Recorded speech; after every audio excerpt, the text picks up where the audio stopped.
Welcome back, everybody. This is episode 6 of the greatest Pokemon podcast that you've ever heard in your life. Yeah. Potentially, maybe the only one you've True ever heard in facts. your life. I don't know. True. The second one is they're equally likely. I mean, easily. I think everyone is like pivoting to YouTube. You know, I got a comment last night. It was like, hey, why don't you put up your things on YouTube? And I was like, you know what? Somebody asked me that too. I thought about that. But then, like, the YouTube... So, like, the precedent for YouTube is so, like... Right. We may wake up and it's like 30 listens. Yeah, that's true. But also, like... We might accidentally get radicalized. That too. I feel like maybe short clips, because then like you have to kind of do like really solid moments within the show. Yeah, like something like that, like talking about stuff like that, like the game and all this other stuff, and like cut up some cool little videos or something like that. That's what I kind of need. Oh yeah, for sure. To make it visually. Watch me polishing off this box of Cinnamon Toast Crunch I bought yesterday. Oh, wow. A goat cereal. Yes. Mount Silver, episode 6. My name is Meelz. I'm here with the Platinum Chanel boy himself, Jeff. Yeah. And I am here with the cool trainer, the ace trainer himself. What's going on, guys? How's everyone doing? Wow, I'm incredibly hot where I'm at. But how's everyone doing? I'm awesome. I'm cool. You know, chilling. It's Sunday, man. Yeah, this is my RNC Super Sunday. The man of many podcasts, the man of many voices on very different podcasts. But yes, we're all going overtime over these last couple of weeks of doing multiple podcasts and all this other things. And make sure you guys check out all those podcasts on RNC Radio Live. You can follow us and subscribe. And this podcast is available on Spotify, I was about to say Apple Music, iTunes, I wish. Apple Podcasts, Google Play, SoundCloud, and pretty much everywhere where notably you can get podcasts. But you can also see all of our other podcasts as well if you're interested in sports, or if you're interested in TV, or if you're interested in wrestling or various other things. Everything, basically. It is the full network. Make sure you check out RNC Radio Live, the network. It's the best one. But now we have to head into what we're talking about on this episode. And of course, we couldn't start off this episode without things from outside of the spectacle of this episode. And it is the latest update in Pokemon Sword and Shield news. Not much over the last month, to be honest with you. Yeah, little things. I think they've managed to put it on a schedule where they'll release something at the beginning of each month.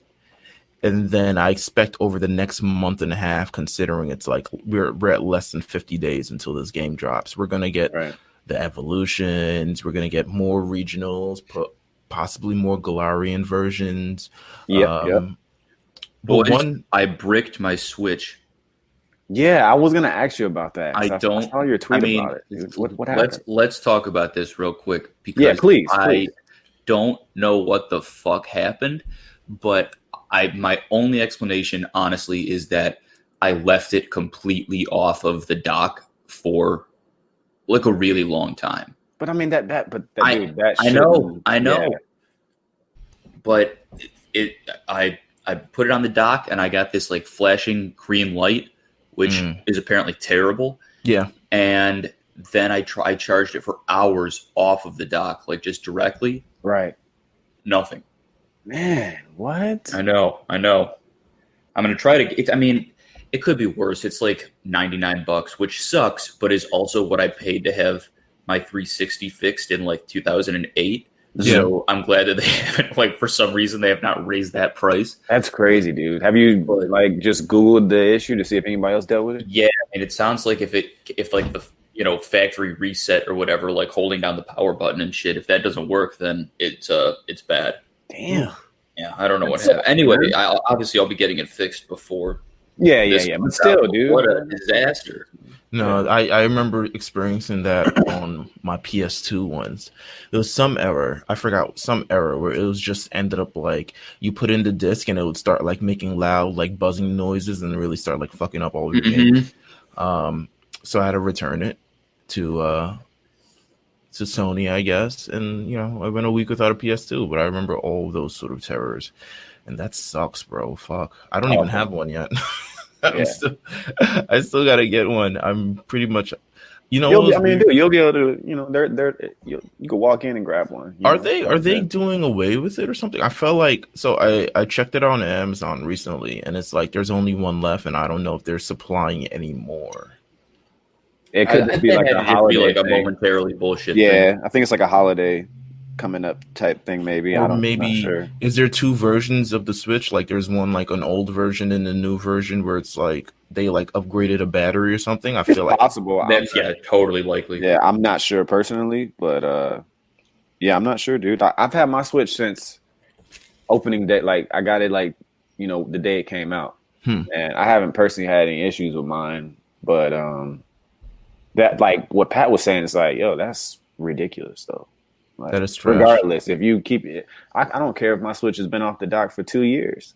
If I turn it on, charge. I mean, right? If I turn it on, it should be able to charge. But anyways, it's okay. Consumer anger, man, is real. Very much so. Pokemon Sword and Shield news. We got the reveal of Surfetched. Yeah. Surfetch'd, the evolved form of Farfetch. It has been a dream Pokemon, possibly for God knows how long. Finally given Farfetch some, I guess, deserved shine. I don't know. How did you guys feel about Farfetch in general? I mean, I like Farfetch. I think it's kind of badass. I mean, shout out to StreamYard, the only streaming service with an inexplicable mallard as its logo. That beta.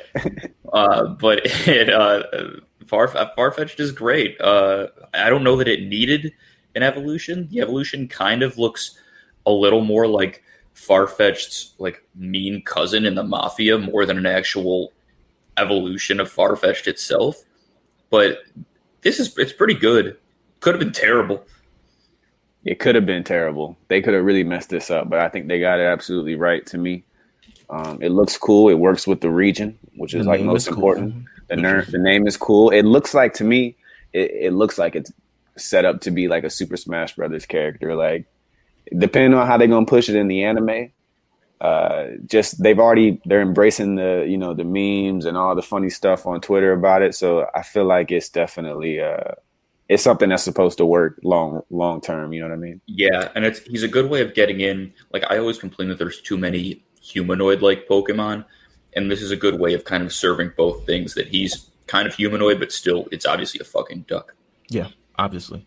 So gonna read a few tidbits about Surfetch so everyone kind of get used to this. Apparently it is a fighting type, which is completely different from the type that it is now. Considering Farfetch is the normal and flying type, I believe.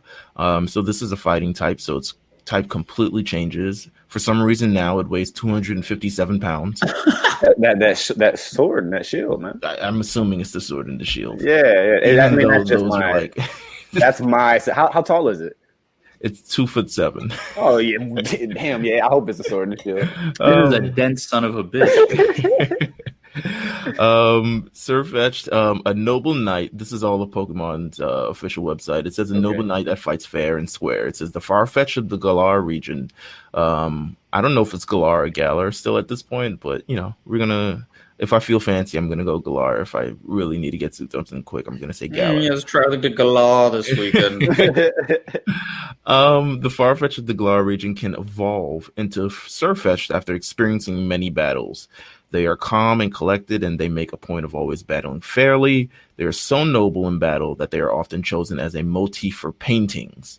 A particular note is a painting famous in the Galar region depicts a duel between Surfetch and Escavalier. And Escavalier is a Pokemon that's featured in the region that we will be talking about today, the Univers region. But yeah, it's I'm not sure of it says it's going to evolve after many battles, so I'm not fully sure of what this evolution thing means. It's rather a really high level evolution, or you got to have some stipulation to it or something. Yeah. I mean, it says level 60 in the little screenshot thing. Well, it doesn't say that it evolves at level 60, but yeah, you know how it is. But it's at level 60 in this game, so obviously you're using it at a high level. Its new signature move is Meteor Assault. Yeah. The reason why I was saying like it looks like it's built for something more than this game is because like giving it its own animation, its own move set. It's like, how big do you want this thing to be? Yeah. Yeah, I mean, it's going to have surely like a sword move that, you know, no one else will be able to do because they don't have an onion lance as part of their arsenal. Yeah. Right. Either Smash Brothers or Pokken. Yeah, exactly. Yeah. No, I'm saying, like, I really do think that it's fit for whatever, like something of that nature for sure. One of my favorite things about Surfetched is that I always loved Farfetch'd using Swords Dance, even though it didn't quite fit, but now it does, and it's great. Now we're here. I used to use Farfetch'd. I think I used it in Pokemon Yellow. I forgot. I definitely used it either way. I'm glad it's getting its shine. It is an exclusive only to Pokemon Sword. Right. So who is gonna be his Shield rival? I don't know, man. I could see another Farfetch'd evolution in a different way. Honestly, I could see that. I mean, I've read some leaks and stuff, but like other than that, I don't know, man. I go with the double Farfetch'd if you want to. I mean, it said in the bio thing that it fights against an Escavalier. I'm thinking maybe it's going to be. I don't know if they'll evolve like another evolution for Escavalier, considering it's already like fucking. You already have to trade to evolve it. Like, what else do we need to do at this point? Right. But it could potentially be another form, a Galarian version where it's just a giant shield as opposed to a giant sword. I don't know. I mean, like reversal. Yeah. It's tough. I mean, we talked about, I think Meelz and I, we spoke about the leaks or whatever at some point, I think. But the leaks came out, the initial leaks came out in May. And thus far, everything on that thing has been right. The guy's legit. You know, the crazy thing about it is this past week, some merch, like some Pokemon merch stuff, ideas had like came up, and it was like all Diamond and Pearl based. So everybody thinks the remake is coming. Go check this out. I'm gonna have to link you guys this. Like, it's pretty neat, man. I didn't see that. Nah, I need to see that. I'm ready. My life is ready for that. But yeah, I mean, that's in Sword and Shield news. And in light anime news, Pokemon. Ash finally won the Pokemon League, and it became national real life news. It was on CNN and everything. Yeah. The fever pitch surrounding this was surprising to me. I you know why? I love the general reaction to it, because the general reaction wasn't like, yes, he finally did it. It was like, about time, you loser. Like, it was like after 8 generations, after 8 times of trying to pull this off, like, you won. People are like, oh no, but he won the Orange League before. I feel like the Orange League shouldn't count. But if that makes Orange League doesn't count. Yeah, it's like an off-brand tournament. It's 100% an off-brand tournament. Like, we never saw any of those characters again. I don't like Tracy. Nope. Everything like that. So, but Ash finally winning the Pokemon League. I'd actually been following it for the past couple of weeks, just considering like I'm always get into it around Pokemon League time, because that's really one of the more interesting things in the anime. And I was very surprised that they made him win, to be honest with you. They've made him lose consistently for the past 7 times. He's reached the finals before, but he finally won. And, you know, rightfully so. Twitter exploded. News outlets exploded. I think Pokemon got the you know, pre this game dropping, got a lot of good press, rightfully deserved. It's a really funny way for everybody in the country to acknowledge that nothing in a cartoon has really changed over 11 years. Right. He's still that old. He's still 10.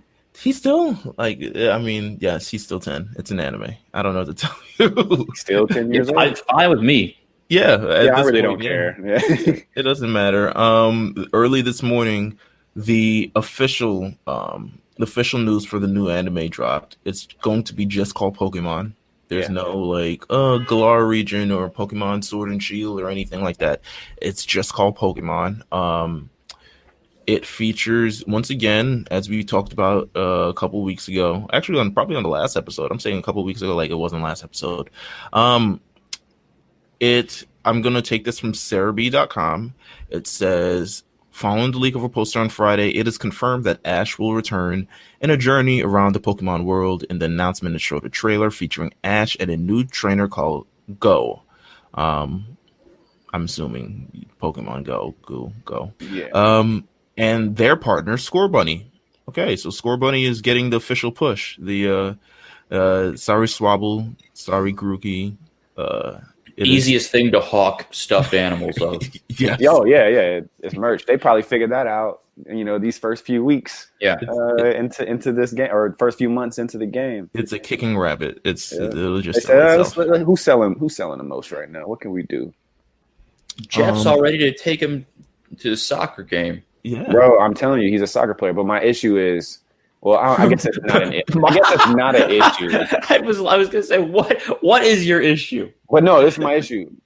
My issue is it may be firefighting, and I'm just not interested in doing that again. I thought it was confirmed. I don't say nothing's confirmed yet, but they saw it in a still clip from one of the trailers that it had the move low kick. So people are thinking it's going to be, fighting. Now, it is what it is. I don't know, but I agree with you though. I don't want. I can't deal with that again, dude. I'll just move on to something else. Yeah, there was from the one YouTube account that I follows this. There were definitely some leaks regarding potential final evolution types. Gosh, I wish I remembered it now. I should have probably did it for this podcast. But let's see. I'm trying to see. Maybe I can scroll through it or something along those lines. Neil, you gonna be watching the live stream, man, or what, man?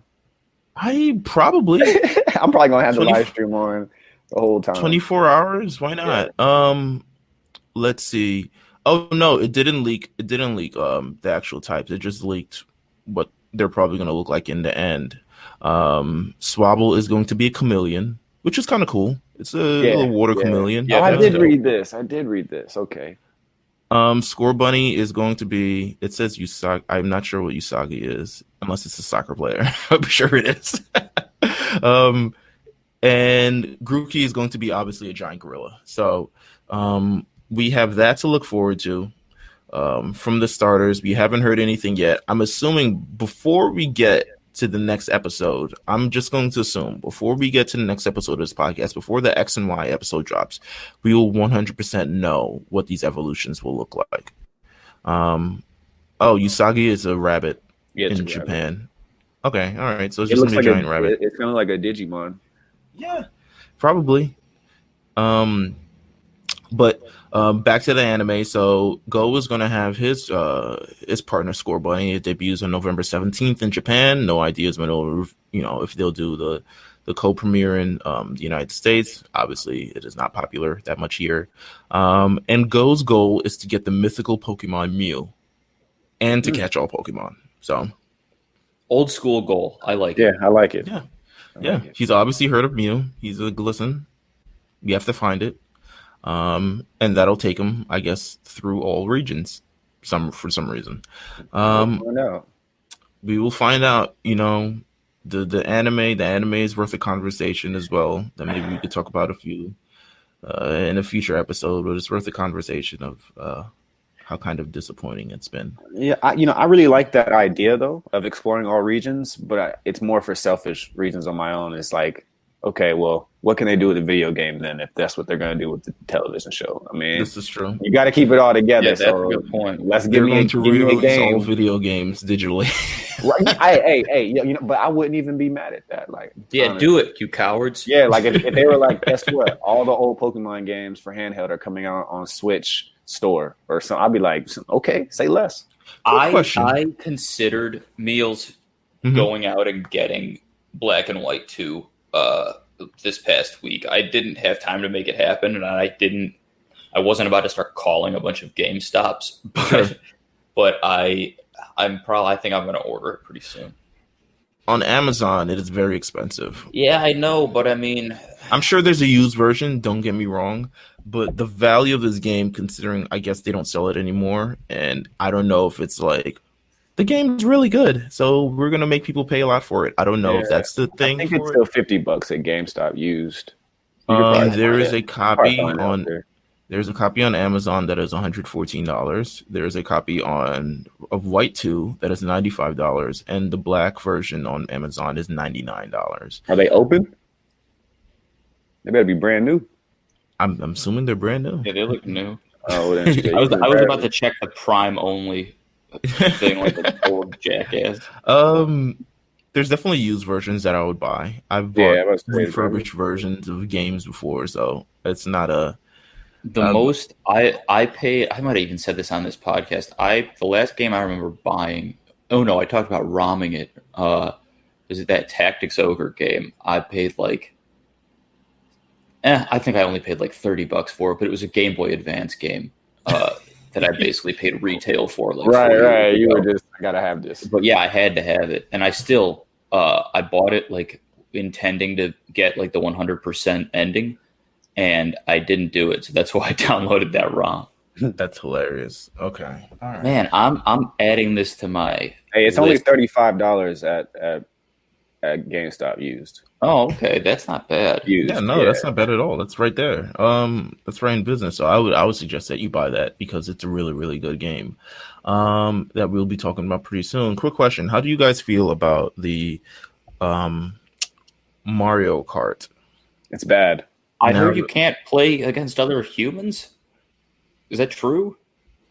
I believe so. I turned it on. That's crazy. It's just not, I mean, I have it for Switch, and it's so good for Switch. But like, of course, that whenever you remember when the Mario game came out for iOS, yes, the Temple Run video game, right? And it's like I just knew it. I was like, no, this Mario Kart ain't gonna be it. Like, I love Mario Kart on console, and I feel like everybody should, like, down to them all. I've had some on like Game Boy and stuff like that, but they've never been the same. I just think some games are just not meant for mobile. Yeah. I think you're right. It's crazy. Some of those Game Boy ones almost got there. Almost, dude.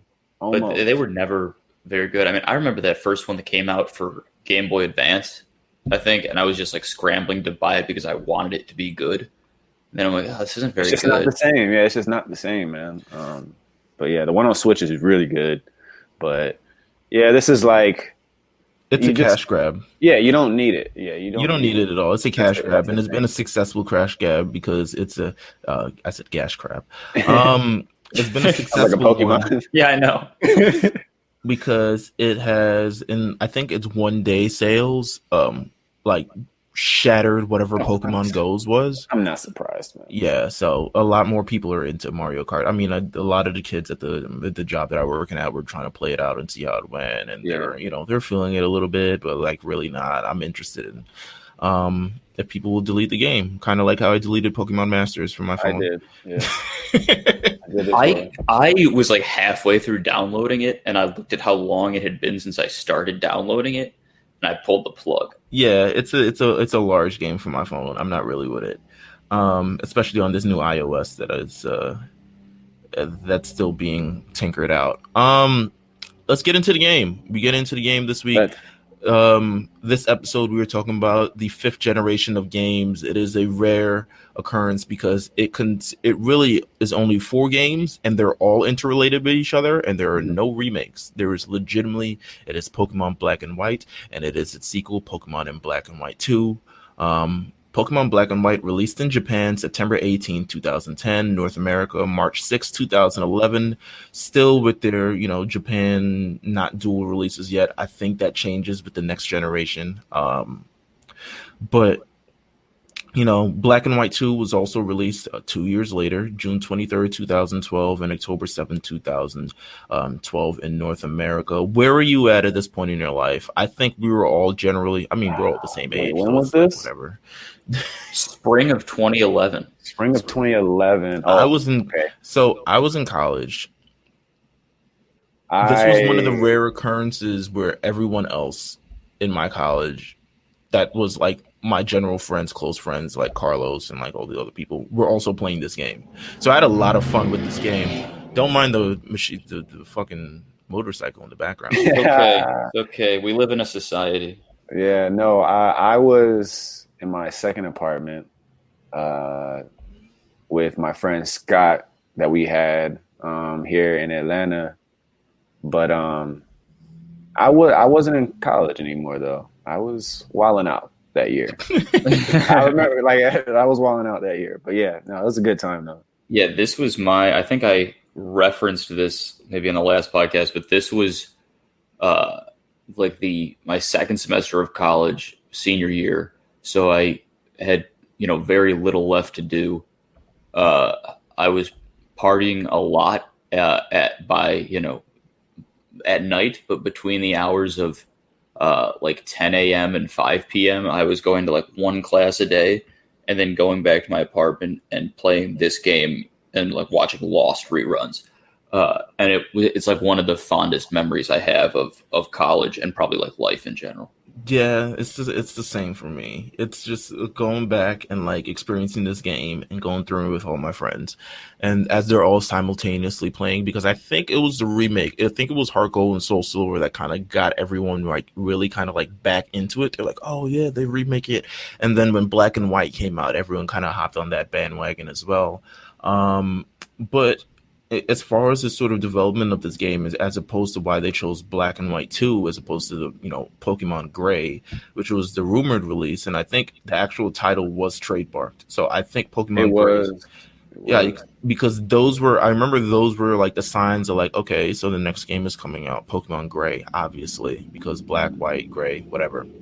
However, Junichi Masuda, the god, stated that during a Reddit AMA that Pokemon Gray did not fit thematically with the story of the game. How did they fuck that up? I think it's because everything is supposed to be like black or like beyond the title Black and White. I think they chose that as the general motif of the game. It's actually, okay, that's fair. I feel that. And they didn't want to merge. They didn't want to like merge those worlds for the sake of a title. Like they didn't want to. Yeah, I mean, I also don't like promoting the word gray. Like it just doesn't work for me. Like very from a marketing standpoint, yeah. It's very neutral. Like you can't really sell things with gray. Black and I'm white. a huge fan of gray as a color in a lot of things, but but it doesn't. It's very drab. Also, for this game, they installed an anti-piracy patch. Yeah, for losers like me who would play it on emulator. Luckily, at that time, I bought it. I just bought the DS. I knew that it wouldn't hold up on emulators. I knew the technology had not gone that far. Yeah. So I bought the DS shortly after. I think it was for Heart Gold and Soul Silver when I bought the DS. And yeah, I mean, I didn't have to go through any of that, but yeah, they were combating piracy as most things in 2011. Yeah. Not a victimless crime. You wouldn't steal a purse. I remember those ads. That never stopped me, by the way. Oh my god. But this game, Pokemon Black and White 2, I mean, it was such an advancement in this game. It was weird because it was a 3D game, yet they had come out with the 3DS, but none of these titles were for the 3DS. Yeah. So it was kind of an interesting, route and sort of they took for this game because it was one of like the last like major releases on the DS because the 3DS had come out and was on its way out, and it was weird that these games were still going to be for the regular DS. That's like the lasting memory I had in my mind of reading things when this game was coming out. But this game is just Meelz real quick. Just in response to that, it's always been weird to me that these are never launch titles, like ever. But I think it ends up kind of working out for them because even though, like we're saying, it's strange that they're putting out flagship titles at the end of console life for a lot of these, that it kind of allows, if you're one of the people who's going to be waiting to get the new one, it kind of allows them to make it seem like they're not completely fucking you over. Right. And the Pokemon games are also on the upper end of complexity especially for handheld games. So it probably behooves them to get the system out and then, like the first round of iPhones always has hardware issues. And then like 2-3 months later, they're fine. It's kind of like that. So by the end of like the DS's life, they knew everything they could do with it, and they could put out a title, under those circumstances. But it's still weird that they don't ever launch with these. Yeah, it's kind of weird. I get it, but it's also kind of weird. Also, I think how long it takes to actually make these games. I think we as a community itself maybe vastly underrate how long it actually takes to make these games. Like probably the next title after Sword and Shield is probably being developed now. Or at least the ideas probably was 4 years away. Yeah. And it's probably the ideas being developed. They're probably like taking trips to whatever country they need to go to get any notes or whatever to deliver that. So I think it's a testament to like this game, but how long this took. I mean, this game to me is incredible. It takes everything from Gen 4, which we considered one of the best generations, and kind of takes it to the next level, even from an aspect of like the scenery to this game, the 3D models of this game, the cutscenes of this game, everything like that kind of takes it to the next level. And I want to transition from there, from just the overall game itself to the setting of this game, because it takes place in Unova, which is notable because it's the first region that is not associated with the first 4 regions. Whole another part of the world. Yeah, it's a departure from the Japanese influence of this game. The entire region was designed with inspirations of from New York City, kind of. As someone who lives in New York, I get it, but not really. Like Castelia not City. A ringing endorsement at all. Well, yeah, Castelia City, I'm there. The mountains and shit, nah, I don't know. That's upstate, Meelz.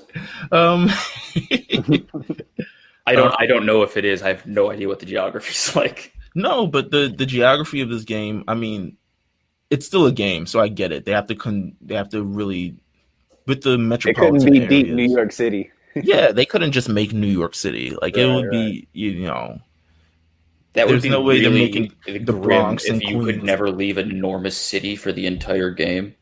That I would mean, be it'd be wild. kind of impressive, but it'd be a little claustrophobic. Yeah, it'd be a little bit. Even but I even feel like even in that general city, like Castelia City, which is the big metropolitan area, like they get it right, but now no, it's still kind of a confusing city anyway. I remember going down several alleyways thinking I'd get to one place, and I couldn't get there until. I feel like they've never nailed the big city thing. Yeah, they got it worse in X and Y. Oh yeah. Oh, that city sucked. Even like Celadon and Goldenrod, the layouts aren't actually very well done. They're confusing. Let's see. They've got a lot of different things. I love the scenery here just because they have that large urban area, diverse people. Shout out to Black people in this game for the first time. Yeah. Or at least, I would say. They left Asia. I would say. Yeah, that's true. They did leave Asia.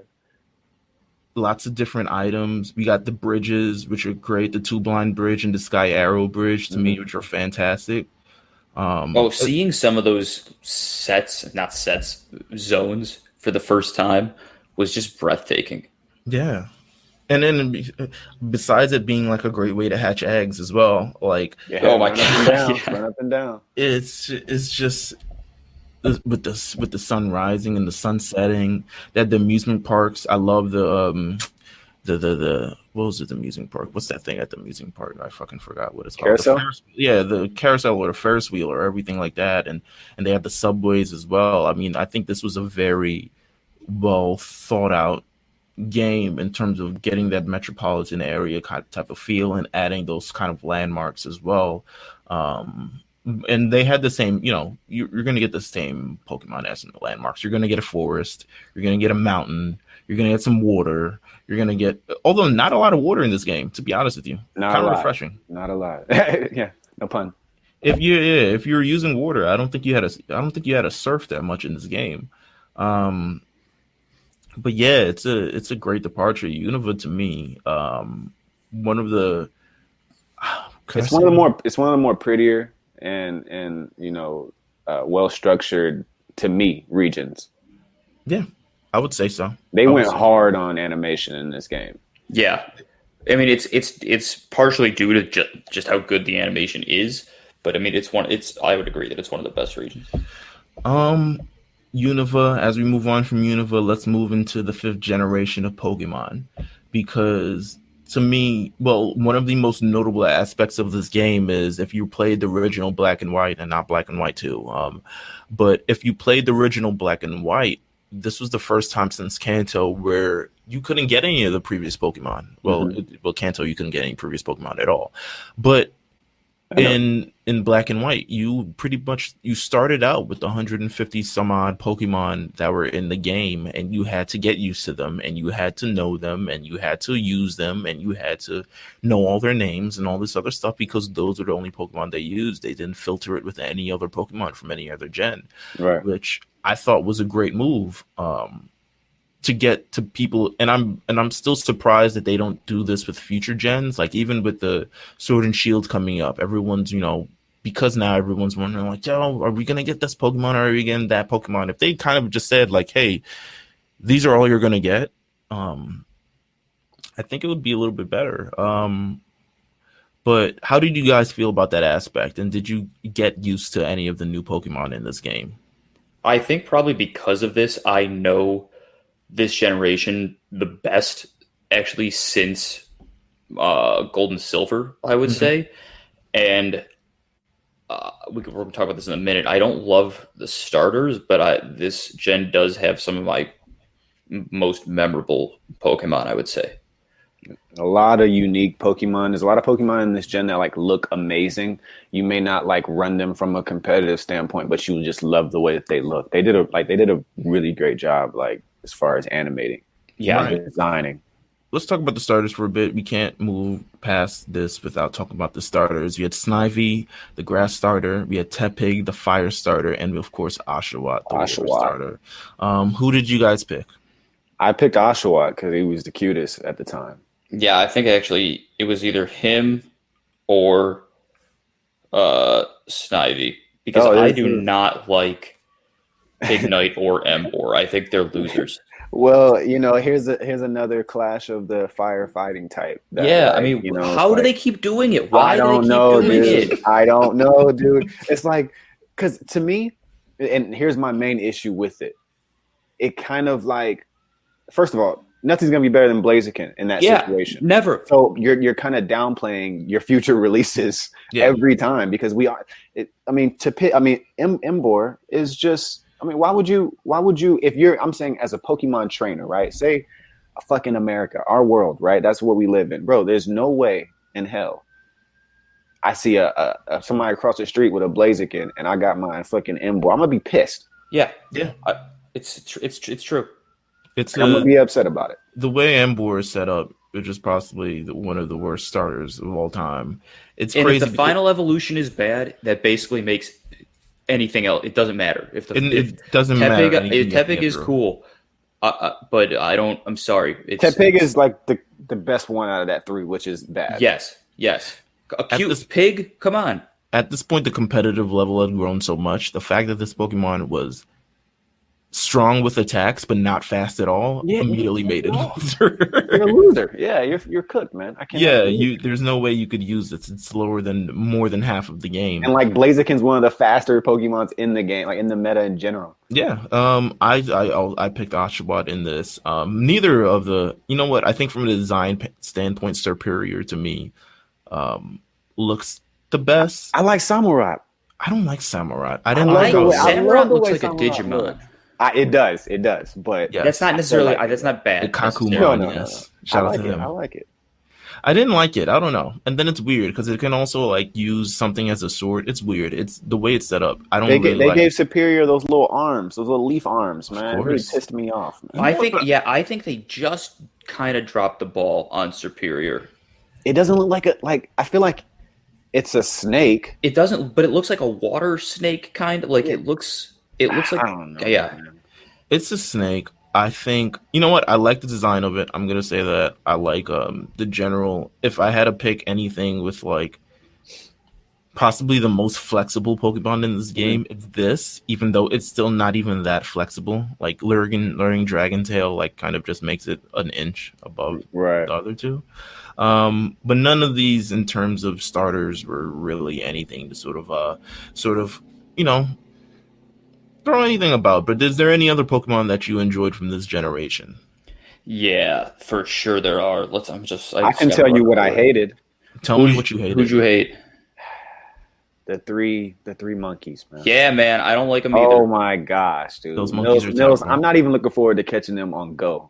Yes, I mean, well, you can only catch one in whatever region you're at. So. Oh, I didn't know that, but yeah, but Pansage, Pansmear, Let me tell you, I don't like. You don't need this series of stupid things when you already have like. If you're gonna waste six slots, there's so many monkeys, and make them different. Type them differently than the starters. Why are you sticking to pick clip that for me, man. Pick a different trio of types. You could do it. Clip that for me. There's so many monkeys. Just clip that for me, man. Yeah.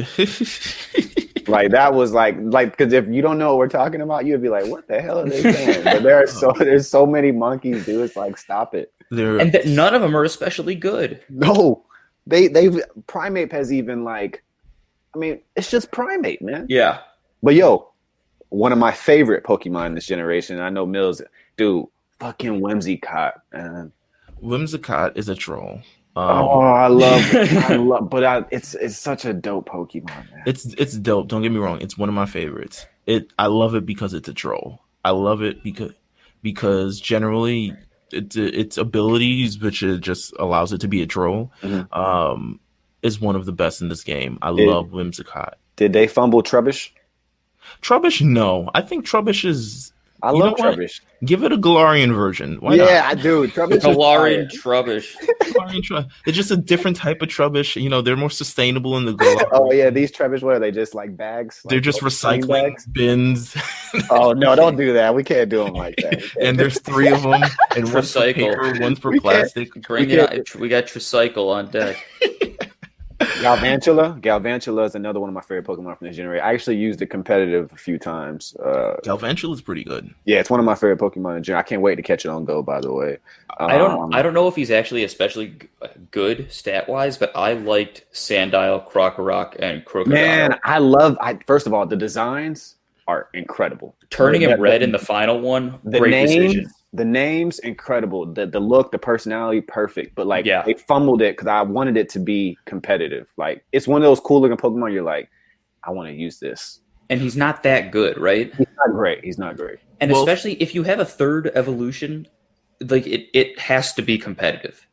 I think so, man. It's you gotta give it something. But I also feel like Pokemon, they're kind of getting into this zone of not making things that don't matter. I think even visually, if a Pokemon looks weird or small, maybe it'll have a unique ability to give it strength in the meta. I think they're trying to do better with that. But it's like Ferrothorn in this generation. I think Ferrothorn is awesome. It wiped away barriers. It got used a lot around this time in the meta. I don't know if you remember, Meelz. No. I remember because this is the game.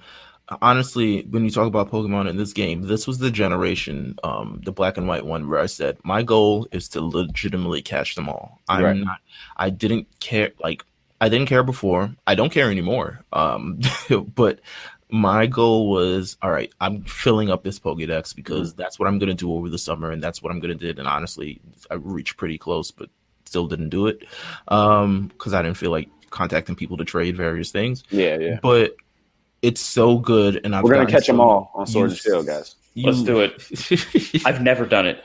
We gotta catch them all. I'll do it. We'll be able to trade a lot easier with each other. Yeah, that's true. You know what I mean? My favorite Pokemon of all time is in this generation, and it is the Scraggy family. Yeah. Scraggy is so funny to me. I don't dislike him. He's just hilarious. Scraggy's got Supreme hoodie on. Easy. I don't know if it's foreskin or whatever it is, but it's Don't do him like that, man. Come on, man. Don't do him like that, man. Yeah, come on, man. Is there everything like that? But no, it's his extra. It's his extra skin, obviously. It's just a really cool. I'm curious to how the design even came about because he has this very chill vibe, but he's a solid Pokemon in general too. Yeah, he's a bulky fighting option, dark option as well. So it's kind of a thing. It's a lizard.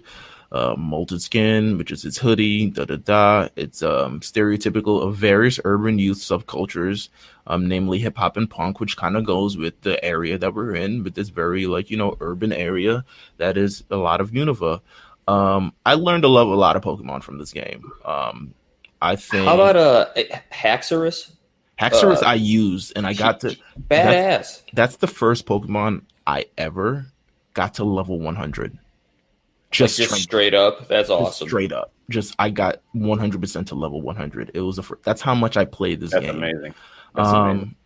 He's great, and there's another third level evolution, I think, who's like really good. You know who I don't like? The Thunder Trio either. I just don't like you mentioned this. This is like your third time saying this. Yeah, we'll get there. We'll get there. Any other sort of? I love. I want to talk about N, even though this is more like anime based. But N was associated with the Pokemon that from this gen that I think they wanted to be Lucario.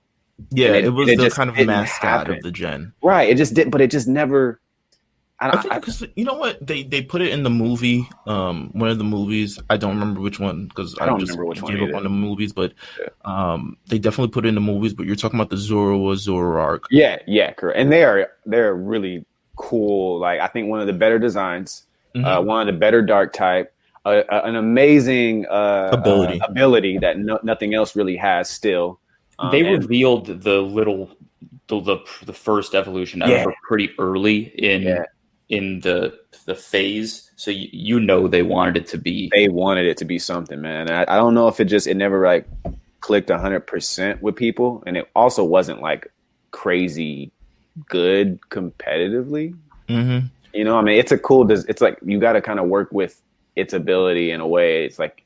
There's a lot of other Pokemon that can do that, like do a stat-based thing better. So the ability wasn't good enough to like put it over, somebody else who had better stats. I love in this game. I'll go through a few Pokemon. I love Excadrill. I love Conkeldurr. I love Seismitoad's just design, just like how it looked. And you know what? I'm good at this. Is a weird chill for me because I like most of the Pokemon. I like Throwing Sock. I like all of his other Jellicent. Yeah, Jellicent. Jellicent's gonna be a beast on Go, I think. Jellicent. Its Ghost and Water type made it so unique. Did you read the story on those and how like they didn't like the design of it? No. At first, like the first design was more like more of a scary.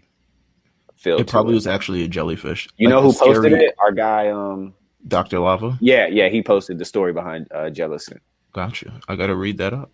I like Darmanitan, not the psychic one, but the actual one that like kills people in the meta. Very good, like late game sweeper. We gotta one day. I want to do a whole episode about these strange Pokédex entries. Okay.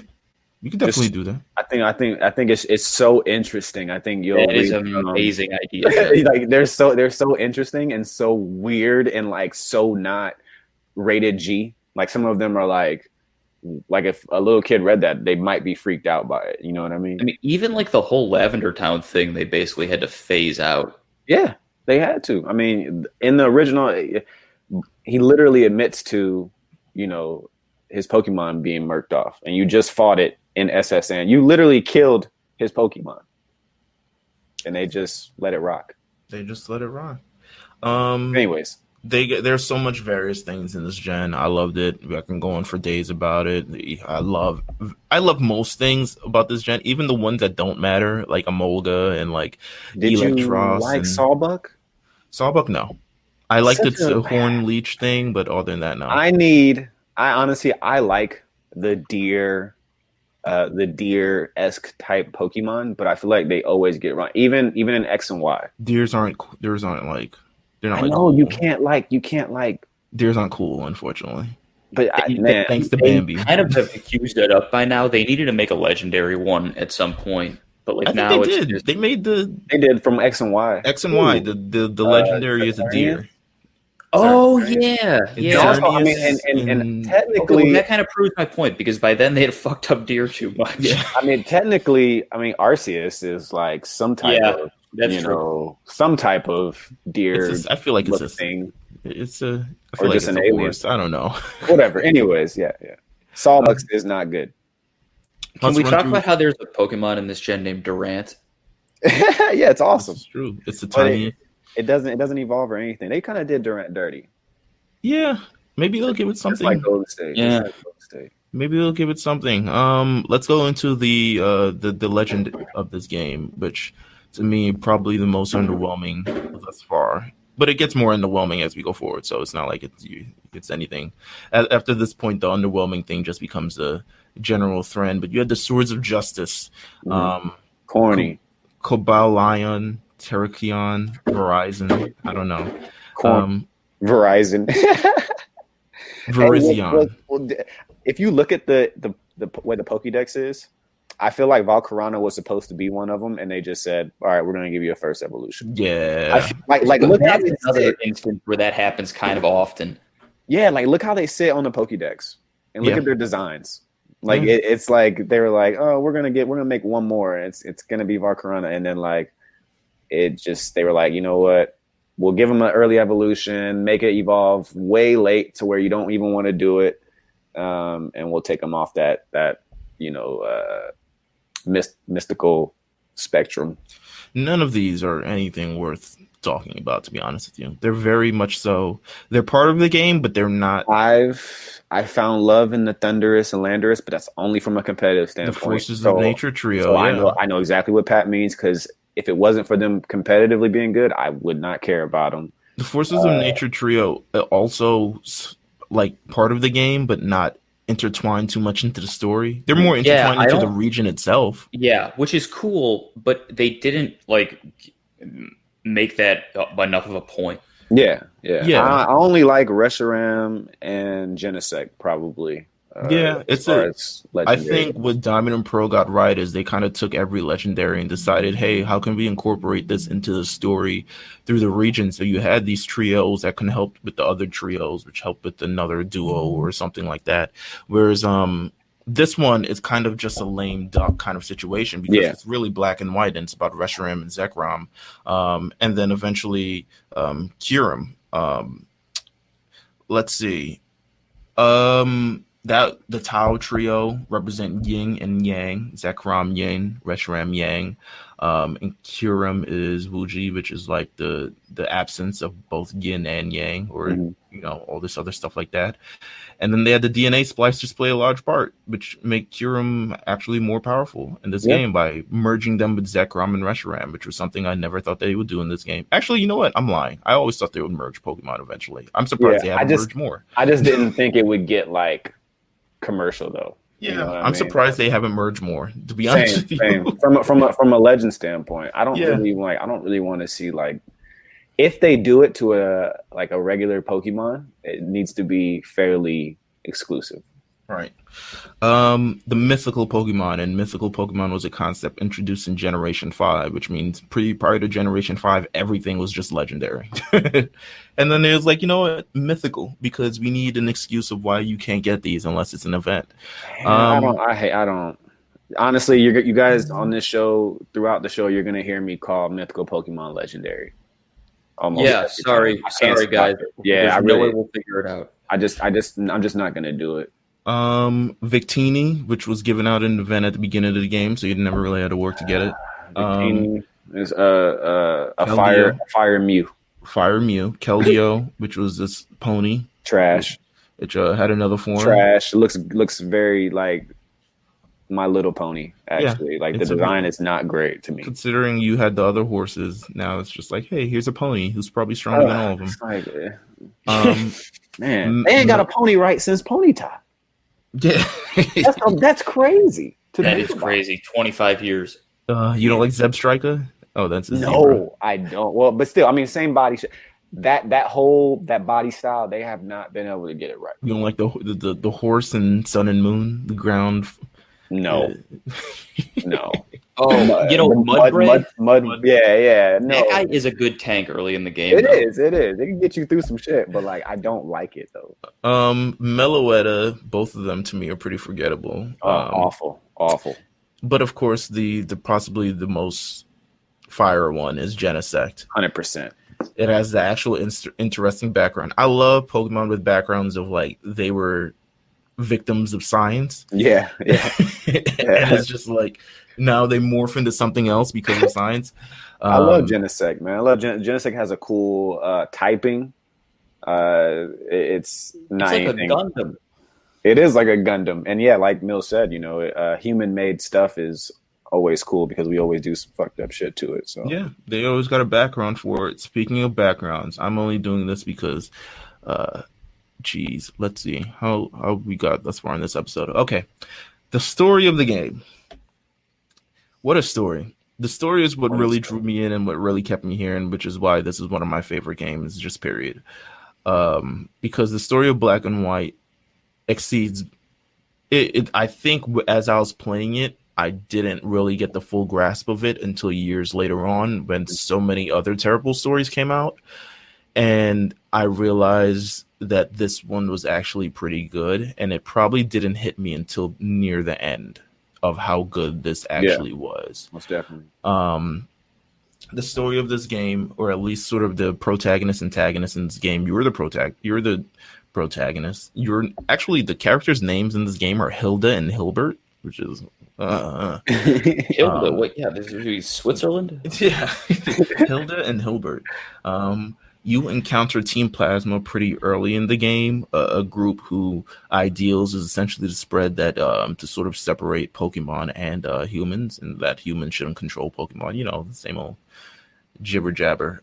They want to liberate Pokemon from their trainers because they feel like it's going to be a better world. And the person who is the head of this, or at least the face of this at this point, is the man named N. N is the anti-villain of the game. He is I don't know if you'd call him the antagonist.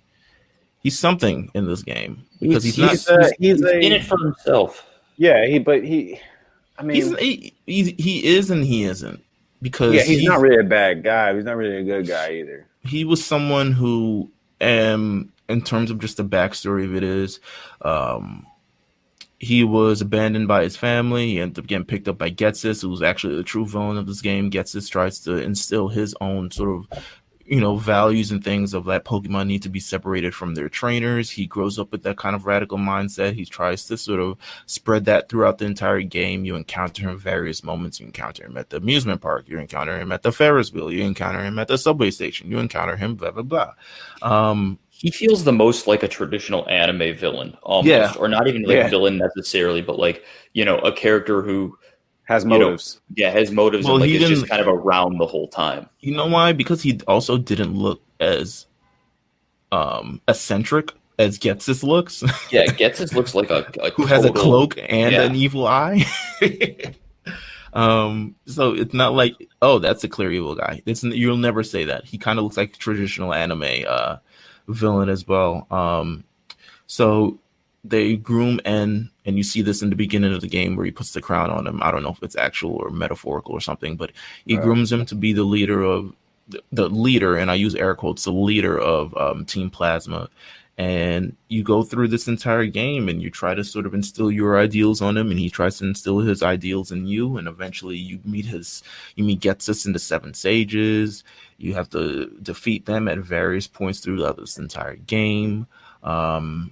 It all comes to a head where N ends up beating Alder, the Pokemon League champion, and assumes his role as the league champion, kind of. Shout to Alder, just becoming a loser just off the bat. Immediately. But he assumes the rule there. Team Plasma eventually reveals that, hey, we've actually built the secret base under the Pokemon League, and now it's going to come up from the ground. In very cool fashion, as you see the animation in this game. Now you have to defeat N. You defeat N by also capturing whatever opposite thing your game is. If you have the Light Stone, I think it's Zekrom or something like that. So you have to catch up. You have to essentially catch a legendary. You defeat N. Getsis comes out, says, haha, N, you're such a loser. I can't believe you. Actually, my plan wasn't that all along. My plan was to separate humans from Pokemon so I could be the only one with Pokemon so I could rule the world. This is maybe the craziest one of these plans yet. His location is wild, too. It is. You know what that my was a favorite part beautiful of this scene. ending sequence was? The gym leaders part. Now, the gym leaders, when they come out and you were like, oh man, you got to face these 7 sages, and they're like, we're gonna whoop your ass. And then the gym leaders like, not so fast, and like all the gym leaders come out. I was like, wow, this is so Disney. But it's like the most like usually like in these stories, some random person just shows up and they're like, remember, I was important halfway through the game. Yeah. And this was actually a little bit more capitalizing on. Yeah. Well, so here's the thing: the gym leaders throughout this entire game, because they're not only just gym leaders in the game, they have like actual like things in the story. Like some aren't they like some of them are like the mayor? Yeah. They got real jobs going on. They're the sheriff of the town, or the mayor, or like the airline person, or like an artist, or like the art. It gives the gym leaders, some backstory and some. So that's why you actually remember them as in this point. But they all. The thing they have in common is they all know of Team Plasma, and they all try to combat them and try to protect them from taking over their town at some point. And for them to kind of show up at the end and really kind of like even the odds a little bit, and they're like, listen, we'll take these guys, you head up there and you beat N or anything like that. It's just fantastic, and I think it's one of the highlights of this entire game is this incredible deep story. You end up defeating Getsus. He gets locked up, Avi. Flies off on whatever opposing legendary that he has and doesn't get arrested. And that's kind of like how sort of the game ends, except you got to like leave. And then I think you travel to the other side of Unova. And then you actually have to beat the Elite Four this time and actually beat the champion, because apparently none of that counted. Like beating them the first time didn't count, man. Didn't count at all. Fake stakes. Yeah. But yeah, and then definitely did hop on his legendary and say, "Well, see y'all later," and just dipped. He's like, "You'll never catch me, coppers." Team Plasma returns in Black and White 2. I'm joining Black and White and Black and White 2 in this story because we're already here. Team Plasma in Black and White 2, headed by Colrus. And I think Getsus again. They're not out to spread ideals. They're out to domination and revenge. They freeze the entire city in Black and White 2. Which My type of click, man. Click. Boy, they froze Opelucid City. They froze it. Just in general, it was a great visual. N shows up. He gets slapped by Getsus again. This is all the things that I wrote. And he gets slapped by Getsus again, and his effective legendary is stolen to be fused with Kyurem. However, the main player now beats Getsus and ironically liberates both dragons from his evil thing. So you get to liberate Pokemon from the bad guys as the bad guys try to liberate Pokemon from you. The irony, Black and White. It's a great story.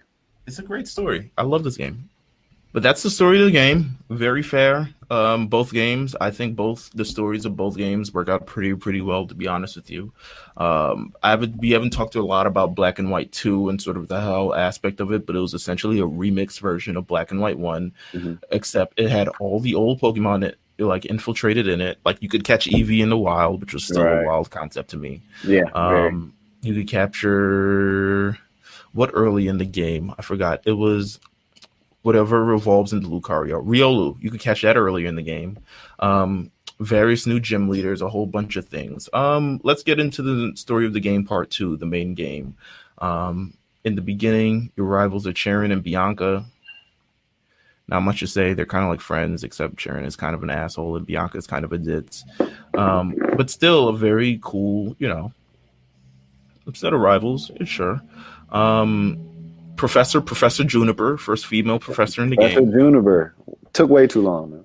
Way too long. Juniper, she's out here, except you get her confused for her father, which is also Professor Juniper, so we'll meet you halfway there. Yeah. Let's see. The gyms of this game. Do you want to play the gym game? Sure. Do you guys remember the gym leaders in this generation? I might remember them better than usual. Okay. So we have the first gym leaders of this game. Silent, Chili, Cress. Do you remember what type of Pokemon that they use? The first battle is a 3-way. It's 3 gym leaders. There are 3 gym leaders at the beginning. Wait, there goes my all remember more than usual. Don't they have the stupid monkeys? They had the monkeys, of course. Oh, yeah. Rough. Wow. That sucks.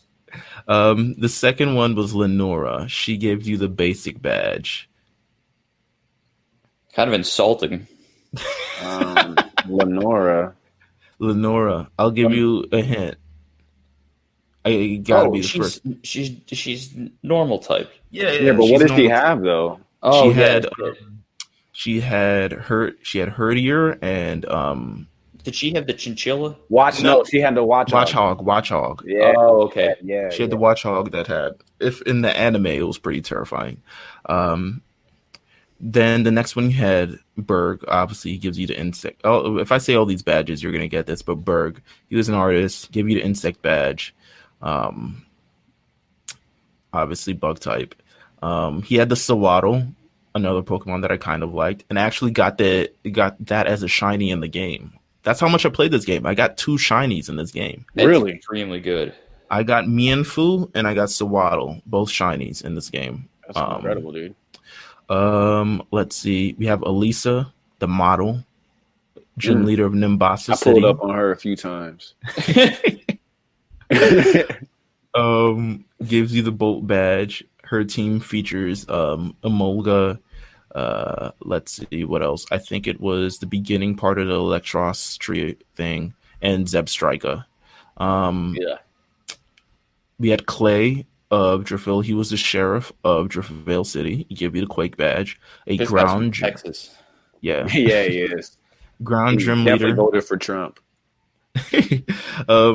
Krokorok. Yeah, Excadrill, Krokorok, and Palpitoad. He didn't deserve Excadrill. No. Skyla. If you can remember Skyla. Skyla now. I had a crush on Skyla. Really? Yeah, she had flying types. Yeah. What was her main Pokemon, if you can remember that? Oh, I actually don't. Did she have it's that hideous guy. The dragon belt? Oh, the dragon bat. Did she have that? No. She had that swan. What's that swan's name? I don't remember. You're gonna kick yourself. Swanna. Oh God, yeah. She had Swanna. Yeah, she had a Swanna. But she also had Swoobat, who she did have a okay. Oh, she had Swoobat. She didn't have Swoobat's kind of. She didn't have his evolution. That's what I was thinking. Swoobat is the evolution. Oh no, Swoobat. Yeah, I'm thinking about X and Y right now. Oh my God. Yeah, you are thinking about X and Y. Yeah, it's easy to confuse. Both bats. It evolved from Woobat to Swoobat. That's right. Or Swoobat, depending on Swanna. Which set. Her Black and White 2 lineup is way harder. It is. Yeah. I mean, yeah, Black and White 2. They actually gave you a hard mode in the game. So yeah. I'm about to get it just for that. Bryson gives you the freeze badge. He had ice types. He had Cryogonal, which is a devastating snowflake. Literally. And Vanillish, which is a devastating ice cream. And I will say the Pokemon in this gen that are in the new one that are like Vanillish, they've gotten like slightly better at like extreme gimmicks like that, but I don't love Vanillish. It's like, how was this? This isn't natural. Right. How was this born? Like, who came up? What power? Arceus is wilding, dude. He is wilding. Come on, man. He's over there. I'm going to make this one look like ice cream. He's hungry. And the dragon types, we had Drayden, famous for his upside down beard that grows from the bottom up. Yeah. And Iris, who, as you know, one of the people in the anime who followed Ash around. You also had Black and White 2, which featured a couple set of gym leaders. Sharon took over as the basic badge giver. That was formerly a rival of the game. You had Roxy, who gave you the toxic badge, poison type. I love her gym because it actually plays a song in the background as you hear it. Let's see. And Marlin, who's the water type gym leader, not as just pick another type. We don't really need Marlin. His lineup's crazy though. It is. What is it? Sense. It's Caracosta. Yeah. Yes. And Waylord and Jellison. Yeah, that's pretty badass. Annoying.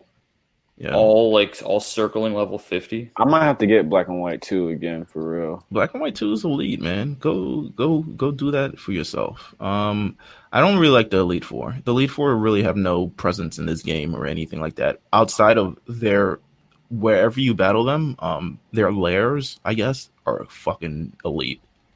Like everything moving and all the visuals and the scenery of where you actually battle them, I would go on YouTube, check them out, because you're not going to remember how actually fire all these things looked. But the one thing about the Elite Four is the change in this game is you didn't have to battle them in order. You could pick whichever one you wanted to battle first. I like that, actually. Yeah, me too. I was much more prepared. It was a lot less intense. It was, it was pretty good. I liked it. And we're going to finish this recap of Gen 5. Let's finish it up with the features there in this game. We have the C gear. Your bottom half of your screen. Yeah, that's cool. You can customize it. You could have customized it. Don't downplay the C gear. The C gear was fine. You could add a little background to it. It needed to be done, but whatever. You can move around the little slots things. Like it was pretty. I respect the C gear. The global link. Don't remember that. It was just a location where you start to. That global link was connect with Pokemon.com. Yeah. Oh yeah. With the Dream World. Okay. Yeah, with Dream World. Yeah. Did you ever go to the Dream World? You had to get hidden abilities. One of the Landorus or something.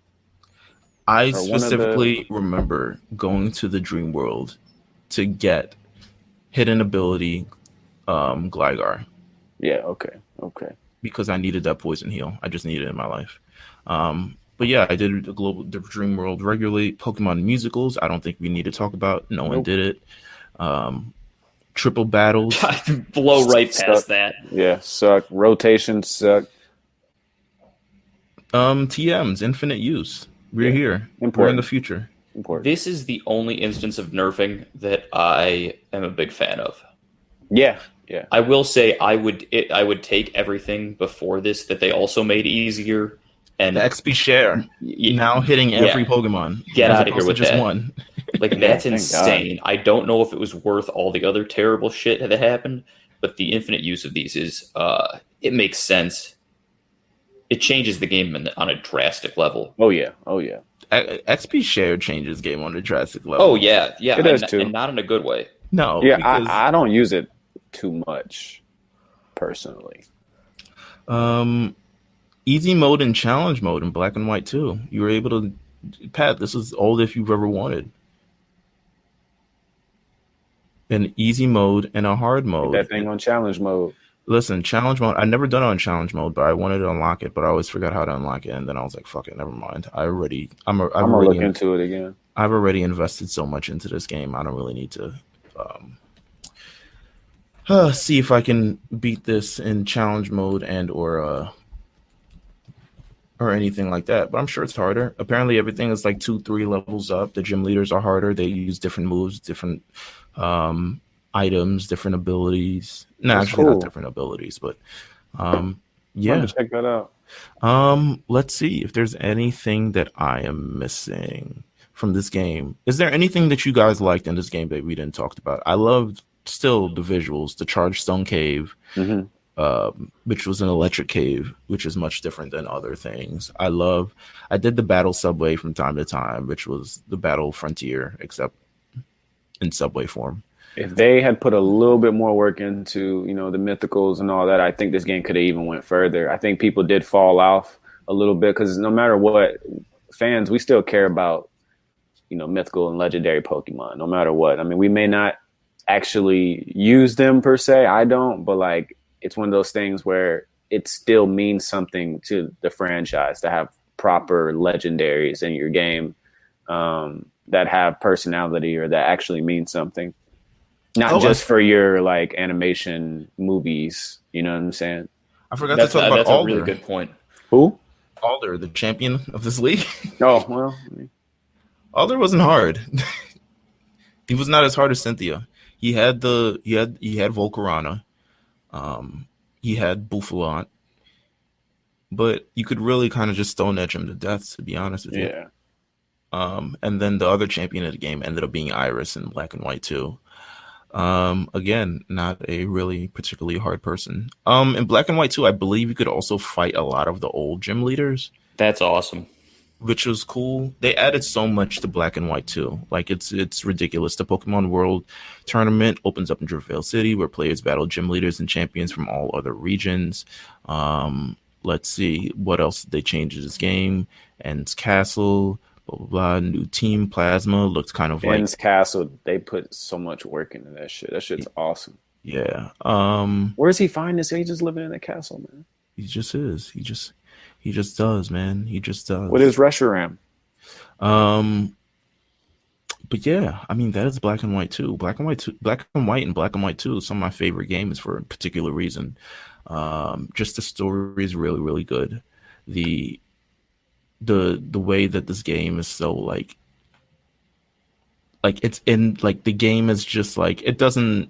There's no distractions from like, okay, nostalgia and all the things like that. Like you're playing this game to just really play this game. Right. I'm a fan. That's all I can say. Yeah, it's one of the better Pokemon games. 100%. In my opinion. It's up there with, Gold and Silver, Heart Gold, possibly Soul the Silver. last good Pokemon game? Yeah, I think possibly the last like full length, like, whoa, this is legit. I mean, I think everybody's going to enjoy the games to whatever their extent, but this one actually matters all the way through, and that's important. Yeah. But we'll see. They got another shot coming up, and we'll be ready. We'll see what's coming up next. But next episode, we have Pokemon X and Y that we're talking about, which I've only played once, so that should tell you how much I love this game. Pokemon X and Y. What can we preview about that? There's Mega Evolutions that we talk about. Mega Evolution is probably the big thing. We're in Europe. We're in Europe. There we go. We're in Europe. But yes, you can listen to this podcast, Mount Silver, and please check out all the other podcasts. We've already gone through generations 1, 2, 3, and 4. This is generation 5. Make sure you binge them all, stream them all the other things, share them with your friends. We've got more episodes coming up as we continue to lead up to the release of Pokemon Sword and Shield, which drops on November 15th. So make sure you stay tuned. Yeah, man, we live in this post-Ash champion of Pokemon League universe. It's a crazy world out here, man. The energy's different out here when I walk outside. It's just different. It really just is. Ash is champion just means so much more to America right now. It really, really does. But yeah, man, thank you guys for listening. Thank you guys for coming through. From myself, you can follow myself at Meelz TV. You can follow Jeff at Old Newsboy. You can follow Pat at Pafifi on Twitter. We're all pretty findable. If you love for better or worse. If you would love to continue to discuss more Pokemon, I actually did send out a couple feelers of how people felt about this game. Let me see if I can pull them up real quick. I favorite them, but I think the general consensus was like it was either the last game that they played or it was like a really good game. Yeah, let's see if I can find any of them. My favorites are crazy. Don't look at them. They should, man. Favorites should be private, man. That is Twitter, true. what's up, man? I do. So Twitter, sometimes I'll look at favorites to see if I missed anything good. But the algorithm now basically shows me everything. So yeah, they gotta hide that. Let's see. Oh, okay. Shout out to I'm gonna read some of these responses from King John Doe. He says N was the best sociopath antagonist, and Cynthia is still greater than all the other Pokemon champions. So a Cynthia truther. Let's see, what else did we get there? Team Plasma really said we're bringing back eco-terrorism. Shout out to Johnny Barnes. And froze an entire continent. Still whooped them though. Let's see. My friend Carlos, shout out to Carlos. He says, "'Twas a good gen. The first one was the second one was fucking amazing. It's too bad that they didn't have better Pokemon to come out that gen." Oh man, I disagree. I like the Pokemon from this gen. Let's see. I said, y'all got any good things to say about Pokemon Black and White? Shoot, the J_Ali says, nope. That's unfortunate. Let's see. Hilbert Hive. No, I'm kidding. His Twitter name is this nigga Amir. All right. Didn't know that they let you do that. I'm saying, dude. Hilbert Hive. He said Sawbuck and Deerling changing with the seasons was fire. I thought the seasons thing was a nice touch too. Every month a different season. It can be cool, but like I don't like Sawbuck, but yeah. And it doesn't really work for like the competitive aspect of the game that like the seasonal thing. Yeah. Was actually surprised how much I enjoyed the game. Shout out to X Black Ice 392, so you can check him out. Happy belated birthday too, X. Yeah, shout out to belated birthday, and wish you all the best future with the Looking Glass and stuff. And I'm sure we'll have him on a podcast in the future. But yeah, that's the general consensus about Black and White. So make sure you stay tuned, stay ready. We will be back next time with Pokemon X and Y on the Mount Silver podcast. See ya. Peace.